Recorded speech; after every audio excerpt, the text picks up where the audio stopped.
అందరికీ నమస్కారం, శుభోదయం.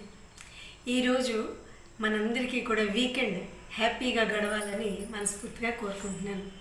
అయితే ఈరోజు మంచి మాట ఏంటంటే, చదువు విలువ తెలియని వాళ్ళకి పుస్తకం విలువ కూడా తెలియదు.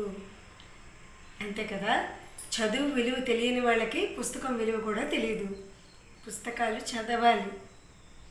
ఈ రోజుల్లో అయితే ఆడియో బుక్స్ కూడా వస్తున్నాయి, వినొచ్చు. మంచి మంచి పుస్తకాలు అంటే మంచి పుస్తకాలు, సైకలాజికల్ బుక్స్ ఉంటాయి, అలాగే ఫైనాన్షియల్ బుక్స్ ఉంటాయి, లేదు ఎంటర్టైన్మెంట్కి సంబంధించిన బుక్స్ ఉంటాయి. కానీ ఈ రోజుల్లో ఏంటంటే టీవీ అలాగే సోషల్ మీడియా రావడం వల్ల ఎక్కువగా పుస్తకాలు చదవటం లేదు. ప్రాబ్లం లేదు, కాకపోతే ఏంటంటే పుస్తకం చదవడం వలన ఏంటి లాభాలు? మనము ఏదైనా ఒకటి చూస్తాం, ఇమేజ్లో అంటే టీవీలో చూస్తే మనకు అది బాగా గుర్తుంటుంది, ఓకే. కానీ ఏదైతే మనం చూస్తామో అది బాగా గుర్తుంటుంది కాబట్టి మనము ఎక్కువగా దానికి అలవాటు పడిపోతాం చూసి నేర్చుకోవడానికి. అయితే పుస్తకం అనేది ఏంటి? పుస్తకం అనేది రాత రాసి ఉంటుంది కాబట్టి అందులో వాళ్ళు ఏదైతే వర్ణిస్తారో దాన్ని మనము నేర్చుకొని మనం చదివిన తర్వాత దాన్ని ఊహించుకుంటాం. అంటే ఏంటంటే ఇక్కడ మన బ్రెయిన్ ఉపయోగపడుతుంది, అందుకే పుస్తకాలు చదవాలి.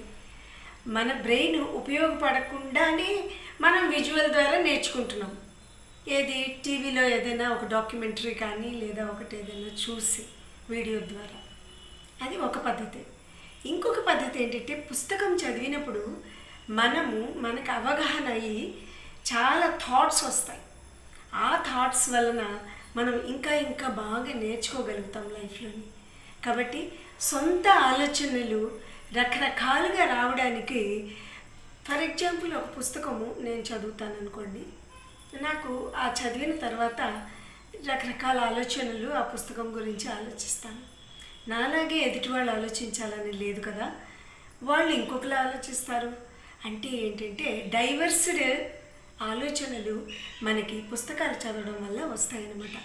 అందుకనే మనము పుస్తకాలు చదవాలి, చదివి వాటిని అవగాహన చేసుకోవాలి, మన పిల్లలకి అలవాటు చేయాలి, అలాగే మనం కూడా చదవాలి. నేను ఇప్పటికీ ప్రతిరోజు ఏదో ఒక పుస్తకం చదువుతాను. పుస్తకం అంతా చదవడానికి టైం కూడా చాలదు. ఎందుకంటే పుస్తకం చదవడం అంటే కేవలం చదవడం కాదండి, దాన్ని అవగాహన చేసుకోవడం చాలా ఇంపార్టెంట్. కాబట్టి మనం పుస్తకం చదివేటప్పుడు దానిని ఒక 10 పేజీలు, ఒక 2 పేజీల్లో, ఎన్నో పేజీలు, 2, 3, 10 మీ ఇష్టం, కొంచెమైనా సరే ప్రతిరోజు ఏదో ఒక పుస్తకానికి సంబంధించి చదవాలి. కాబట్టి మీరు కూడా వీటిని అనుసరిస్తారని మనస్ఫూర్తిగా కోరుకుంటాను. పిల్లలకి ఖచ్చితంగా చెప్పండి పుస్తకాలు చదవమని. Thank you very much. అందరికీ నమస్కారం.